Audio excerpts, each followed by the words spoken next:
अरे उद्या खाली आहे काय? हा उद्या खाली आहे ना. शेगाव जायचं होतं आपल्याला. चाललं जाऊ ना मग. किती द्याला भाडं? तसं 3,000 रुपये चालू आहे. आता देवाचं काम आहे, माही दर्शन होते. 2800 रुपये देऊन देजो. 2800. बरं ठीक आहे ना, पण आपल्याला दर्शन द्यायला आपल्या नातेवाईकाची जायला का रे? बरं ठीक आहे ना, चाललं जाऊ ना. कुठे जायचं तसं? काय रे, शेगावून फक्त 30 किलोमीटर आहे. हो काय, मग एक काम करजो ना, त्याच्यात 2-4 रुपये वरती देऊन देजो. पुरं महाराष्ट्र दर्शनच करून घेऊन येऊ ना. काय राजा, मजाक करून आलो का मी? मग परत राजा जा लागते ना उद्या. मग राजा फक्तही म्हणतं 30 किलोमीटरही म्हणतं. 30 किलोमीटर म्हणजे काय, 500 रुपये वरती डिझेलचे लागून. कुठं सायचं लहान वय वय, मगापासून लहान वय वय करून राहिलं इतकं गांडीचं. तू काय ढुंगणाला चिमटा सायाचे? अरे बाबू रौदेंद्र राजा ते जरासं.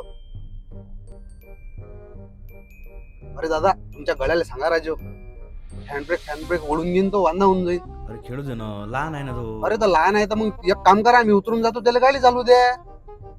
काय राजू, 4-5 जणांचा जीव ड्रायव्हरच्या हातात असते, आणि काही कमी जास्त झालं ड्रायव्हरच्या नावानं फोटो मोडते लोक. दारू पेला असं म्हणून ऍक्सिडेंट झाला. ओय उठ बरं, दुपट्टा पाय बरं माय कुठे आहे तो? 3 वाजले ना, एवढ्या रात्री कुठं चालले तुम्ही?